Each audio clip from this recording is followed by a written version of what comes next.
So this is Mark chapter 15, the scripture for January 21st. And even knowing what's coming in this chapter, the violence and cruelty that it expresses regularly surprises me. Crucifixion was a terribly, horribly painful way of executing a person.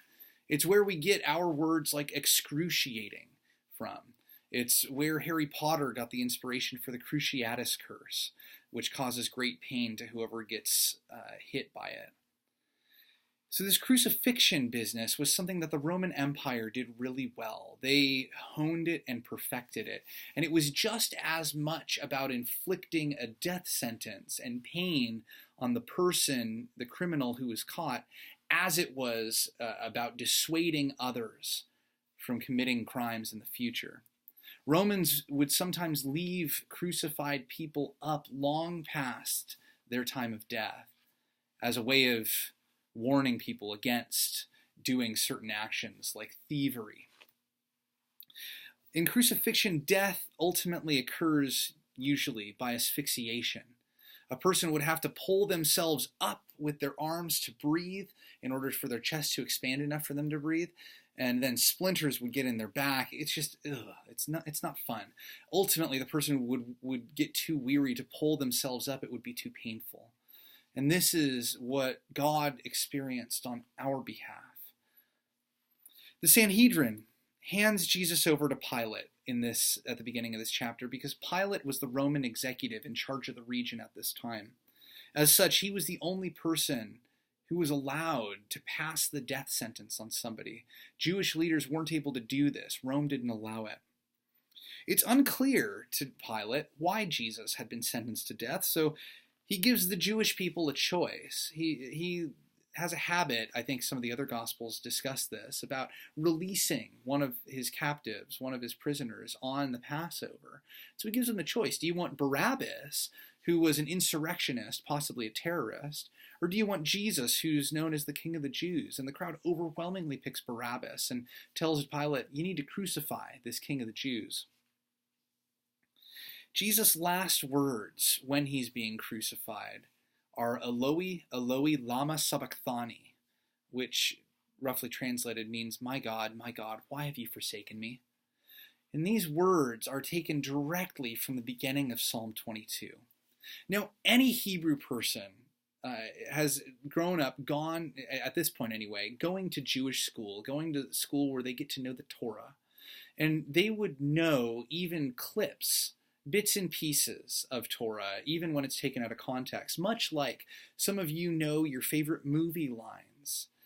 I'm not dead yet. It comes from Monty Python and the Holy Grail. There are other such things where all somebody has to say is a single line, and you're reminded of an entire scene. It was the same way for the Jews with certain passages of Scripture. And my God, why have you forsaken me, is exactly how Psalm 22 begins. And so every Jewish hearer who hears Jesus say, my God, why have you forsaken me, would immediately think of Psalm 22. And it's instructive to compare Psalm 22 with Mark 15. If you have the opportunity to do so today, I'd encourage you to.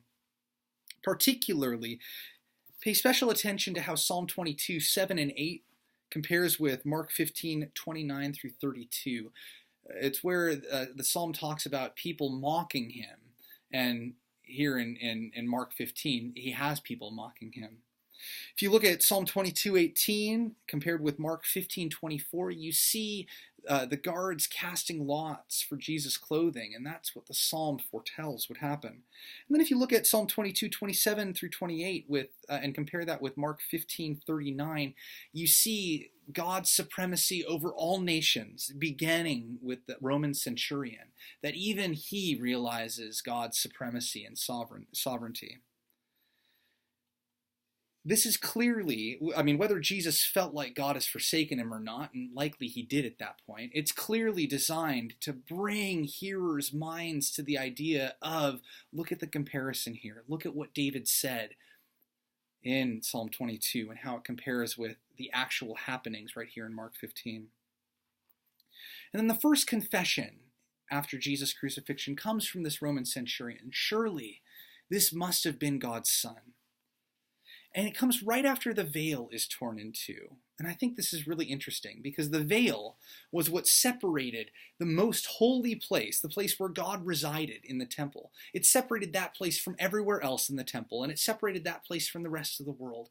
And by tearing that veil in two, what God's doing at the time of Jesus' death is announcing that there's no place that God does not lay claim to, that Jesus' death has purchased for God the entirety of the world and of the cosmos, that God is not going to be restricted by a thick piece of cloth, but that God has been loosed, God is on the loose, to go wherever God would like to go in this world, that it all falls under God's reign now. In Jesus' life and death, God has made the entire universe one large, most holy place, claiming all people as God's children.